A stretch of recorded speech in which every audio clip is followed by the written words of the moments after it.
বন্যা পরিস্থিতির খবরাখবর জানাতে কক্সবাজার ও রাঙ্গামাটি থেকে সরাসরি যুক্ত হচ্ছেন সহকর্মী আব্দুর রহমান ও মেহেদী হাসান। শুরুতেই যাচ্ছি কক্সবাজারে। আব্দুর রহমান, বন্যায় ক্ষতিগ্রস্তদের সহায়তায় কি উদ্যোগ দেখছেন? পানিবন্দী মানুষ কি বলছেন? জেসিকা, যেমনটি জানাচ্ছেন, আজকে সকাল থেকে যদি বলি, আমরা চকরিয়া পেকুয়ার মানুষের যে দুর্দশা এবং দুঃখ দেখেছি এবং বানবাসী মানুষের যে আহাজারি, সেটার যদি বলতে গেলে একেবারে খুব নিদারুণ একটি বিষয়। এবং কক্সবাজারের এই যাবৎকালের সর্বোচ্চ বৃষ্টিপাত রেকর্ড হয়েছে, সর্বোচ্চ মানুষ এই একবারে মারা গেছে। এবং যদি বলি কক্সবাজারে এইবারেই একেবারে জনপ্রতিনিধির ত্রাণ তৎপরতা নাই বললেই চলে। এবং যদি বলি কক্সবাজারে কোনো ধরনের যে জনপ্রতিনিধি বা ত্রাণ দেওয়ার মতো বা মানবিক মানুষের অভাব মনে হয় এইবারেই সর্বোচ্চ দেখা গেছে বলে স্থানীয়দের অভিমত। এবং যদি বলি কক্সবাজারের জেলা প্রশাসনের এবং সেনাবাহিনী বা বিভিন্ন বাহিনীর কর্তৃক কিছু তৎপরতা যদিও দেখা গেছে, সেটি খুবই অপ্রতুল এবং মানুষের হাতে টাকা আছে কিন্তু রান্না করার তাদের ব্যবস্থা নাই। আমি আজকে সারাদিনে আমাদের সাথে একজন গণমাধ্যম কর্মী ছিলেন, ওনার কাছে জানতে চাইবো, আজকে সারাদিন আপনি দেখেছেন চকরিয়া পেকুয়ায় কি অবস্থা এবং তৎপরতাতে মানুষের অসন্তোষ কি পেয়েছে এবং কি জানলেন আমাদের ক্ষেত্রে যদি মানুষের একটি ক্ষোভ রয়েছে, সেটি হচ্ছে সিলেট এবং ফেনীতে ইতিপূর্বে বন্যার সময় সারা দেশের মানুষ যেভাবে ঝাঁপিয়ে পড়েছিল বন্যার্ত মানুষের সহযোগিতায়, এইবারে চট্টগ্রাম দক্ষিণাঞ্চলে যে বন্যাটি হলো, এই বন্যায় কিন্তু ঠিক সেইভাবে মানুষ ঝাঁপিয়ে পড়েনি। অর্থাৎ মানুষের পাশে মানুষের দাঁড়ানোর যে একটি ব্যাপার রয়েছে, সহযোগিতার হাত বাড়িয়ে দেয়া, সেটি কিন্তু এবারে তেমন একটি দেখা যায়নি।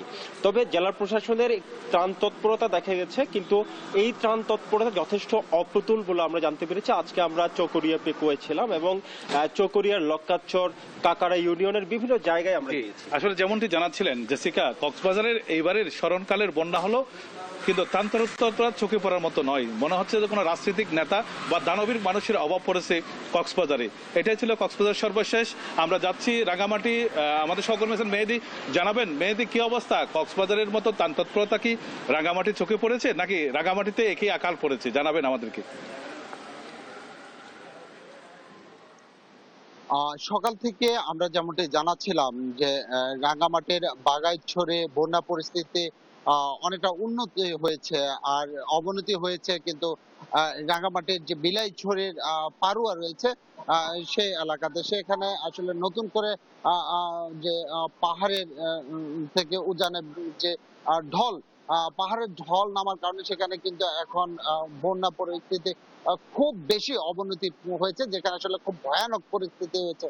আর সেটি আসলে একদম দুর্গম হওয়াতে সেখানে আরো ব্যাক পেতে হয়েছে কিন্তু প্রশাসনের কর্তাদের, কারণ সেখানে আসলে যাওয়া অনেকটা দুষ্কর। কারণ বানের যে স্রোত, সেই স্রোত ওভারটেক করে আসলে সেখানে পৌঁছানো অনেকটা দুষ্কর বলে বলছেন আসলে যে রাঙ্গামাটি জেলা প্রশাসনের পক্ষ থেকে। কিন্তু তারপরও তারা কিন্তু আজ দুপুরের পর থেকে কিন্তু চেষ্টা করছেন এবং ত্রাণ বিতরণ করা শুরু করেছেন। আরেকটা যদি বলি, রাঙ্গামাটির পাহাড় ধসের ফলে আমি এখন যে স্থানটিতে দাঁড়িয়ে আছি সেটি হচ্ছে রাঙ্গামাটির একটি আশ্রয় কেন্দ্র, যেখানে আপনাকে দেখাচ্ছি যে আসলে পাহাড় ধসের কারণে মূলত এই আশ্রয় কেন্দ্রে মানুষজন আসলে আশ্রয় নিচ্ছেন নতুন করে। আসলে যদি বলি, গতকাল এখানে প্রায় 40 পরিবার ছিল, সেখানে আজকে আসলে প্রায় আরো 10 পরিবার বেশি এখানে আসলে এসেছেন, তারা আশ্রয় নিয়েছেন। এর প্রধান কারণ হচ্ছে যে রাঙ্গামাটিতে আসলে মূলত যে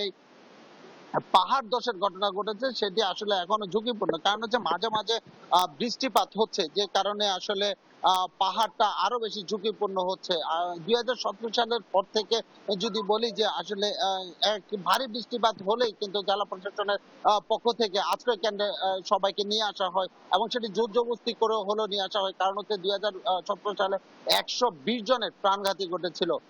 সেই প্রাণহানির ঘটনা যাতে আর না ঘটে সেই কারণে কিন্তু এত আয়োজন করা হয়। রাঙ্গামাটি থেকে আসলে এই ছিল বন্যার সর্বশেষ তথ্য।